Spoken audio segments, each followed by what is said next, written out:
Hi, എല്ലാവർക്കും എൻ്റെ പുതിയ വീഡിയോയിലേക്ക് സ്വാഗതം. ഞാൻ ഇന്നിവിടെ കാണിക്കാൻ പോകുന്നത് ഒരു ലെഹങ്കയുടെ ടോപ്പ് എങ്ങനെ ഡിസൈൻ ചെയ്യാമെന്നുള്ളതാണ്. എന്തൊക്കെയാണ് ഡിസൈൻ ചെയ്യാൻ എടുത്തിട്ടുള്ളതെന്നാണ് കാണിച്ചു തരുന്നത്. അതെങ്ങനെ ചെയ്യാമെന്നുള്ളതാണ് നോക്കുന്നത്. അതിന് ഞാൻ 1 മീറ്റർ ലൈസ് വാങ്ങിയിട്ടുണ്ട്.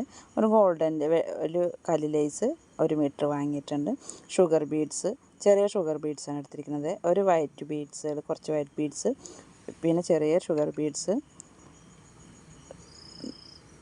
അതിന് ശേഷം ഒരു കോപ്പർ ബീഡ്സ് കൊണ്ട് എടുത്തിട്ടുണ്ട്. അതിൽ ഈ ചെറിയ ബീഡ്സുകൾ 10 എണ്ണം വീതം കോർക്കുക കേട്ടോ. ഒരു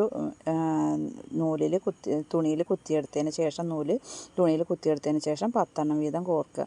അതെങ്ങനെയാണെന്ന് ഇതിൽ കാണിച്ചു തരാം. ഞാൻ തുണിയിൽ കാണിച്ചു തരാം കേട്ടോ. ആ 10 എണ്ണം കോർത്തതിന് ശേഷം അതിൽ ആ വൈറ്റ് ബീഡ്സും കോർക്കുക. എന്നിട്ട് ചെറിയ ഷുഗർ ബീഡ്സ് ഇല്ല, ആ ഷുഗർ ബീഡ്സും കോർത്തതിന് ശേഷം ആ ഷുഗർ ബീഡ്സും ഒന്ന് നമ്മൾ പുറത്തേക്ക് പിടിച്ചെടുക്കുക കേട്ടോ. ഒന്ന് വലിച്ചെടുത്തതിന് ശേഷം ആ വൈറ്റ് ബീഡ്സും ആ 10 ബീഡ്സിൻ്റെ ഉള്ളിലൂടെ അത് കോർത്തെടുക്കുക കേട്ടോ. കോർത്തെടുക്കുക. നമ്മുടെ ചാനൽ ഇതുവരെ സബ്സ്ക്രൈബ് ചെയ്യാത്ത ആൾക്കാരാണെന്ന് വെച്ചാൽ ഒന്ന് സബ്സ്ക്രൈബ് ചെയ്യുക, ലൈക്ക് ചെയ്യുക, ഷെയർ ചെയ്യുക, ബെൽ ബട്ടൺ അമർത്തുക, ഓൾ എന്നുള്ള ഓപ്ഷൻ അമർത്തണം. എന്നാലാണ് നമ്മൾ വീഡിയോസുകൾ അപ്പോഴേക്കപ്പോഴേ കാണുകയുള്ളൂ. അപ്പോൾ കണ്ടില്ലേ നിങ്ങൾ ആ ബീഡ്സുകൾ നമ്മൾ ചെയ്തത് കണ്ടില്ലേ? ഷുഗർ ബീഡ്സ് ഒന്നും കൂടി ടൈറ്റ് ചെയ്ത് പിടിച്ചിട്ടൊന്ന് വലിച്ച് ഉള്ളിൽ ആ നൂലിൻ്റെ അറ്റത്തേക്ക് കയറ്റി കഴിഞ്ഞാൽ അതുണ്ടോ, അതുപോലെ ചെയ്ത് കഴിഞ്ഞാൽ നമുക്കൊന്നും കൂടി ആ നൂല് ടൈറ്റായി കാണും. നൂലൊന്നും കാണില്ല കേട്ടോ, നമ്മൾ മുത്ത് മാത്രമേ കാണുള്ളൂ. കണ്ടോ, അതിനാണ് നമ്മൾ ആ ഷുഗർ ബീഡ്സ് ഒന്ന് പിടിച്ചതിന് ശേഷം മറ്റുള്ള വലിയ ബീഡ്സ് കൂടെ ചെയ്യണത്. അതുപോലെ തന്നെ നമ്മളൊരു 1/4 ഇഞ്ച് വ്യത്യാസത്തിൽ കോപ്പർ ബീഡ്സ് എങ്ങനെ പിടിപ്പിക്കണമെന്ന് നോക്കാം. 6 എണ്ണമാണ് നമ്മൾ കോപ്പർ ബീഡ്സിൽ ഉൾപ്പെടുത്തിയത്. 6 എണ്ണം കോർത്തെടുക്കുക. നമ്മൾ എണ്ണീറ്റ് തന്നെ എടുക്കുക കേട്ടോ. എല്ലാത്തിലും ഒരേ മാതിരി വേണം. അതിൽ കൂടുതലും കുറവൊന്നും പാടില്ല.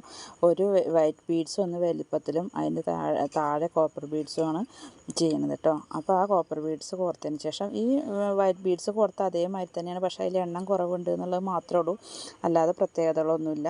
നമ്മളിതിൻ്റെ കണ്ടോ ആ ഒരു ഒരേമാതിരി കോർത്തെടുക്കുക കേട്ടോ. നമ്മളിതിൻ്റെ മുന്നേ ഒരു വൈറ്റ് ബീഡ്സ് മാത്രമുള്ള ഒരു വീഡിയോ ഇട്ടായിരുന്നു. ഒരു ട്രഡീഷണൽ വേറെ ഡ്രസ്സിലേക്ക് ഇട്ടായിരുന്നു വീഡിയോ ഇട്ടിരുന്നു. അതിലിപ്പോൾ ഒരു കോപ്പർ ബീഡ്സും കൂടി അതിൽ വെച്ച് ചെയ്താൽ എങ്ങനെ ഉണ്ടെന്നുള്ളതാണ് നിങ്ങൾക്ക് കാണിച്ചു തരുന്നത്. അത് തിക്കായിട്ട് ഇരിക്കുമ്പോൾ നല്ല ഭംഗി ഉണ്ടാവും കേട്ടോ. ഒരേമാതിരി ഇനി അതിനുള്ളത് ആ ഒരു ലൈസ് പിടിപ്പിക്കുക. ആദ്യം ഇത് നിരതല പിടിപ്പിച്ചതിന് ശേഷം അതിൻ്റെ മുകളിൽ ആ ലൈസ് പിടിപ്പിക്കുക, മറ്റേ വീതിയുള്ള ലൈസ് പിടിപ്പിക്കുക, പിന്നെ കല്ല് ലൈസും പിടിപ്പിക്കുക. അത്രയേ ഉള്ളൂ. നമ്മൾ പ്രിൻസസ് കട്ട് ഡ്രസ്സാണ് ഇതിൽ അടിച്ചിരിക്കുന്നത് കേട്ടോ. ബാക്കിൽ ഓപ്പണാണ്. കണ്ടോ എങ്ങനെയുണ്ട്?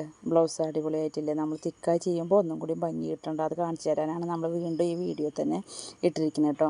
മറ്റേത് വൈറ്റിൻ്റെ വേറെ ഒരു വീഡിയോ ഇട്ടായിരുന്നു, കോപ്പറും കൂടി ഉൾപ്പെടുത്തിയതുകൊണ്ടാണ് ഇത് പിന്നീടും നിങ്ങൾക്ക് കാണിച്ചു തരുന്നത്. ഇതിൻ്റെ പാവാട നെറ്റിൻ്റെ പാവാടയാണ്, സ്കേർട്ട് കേട്ടോ.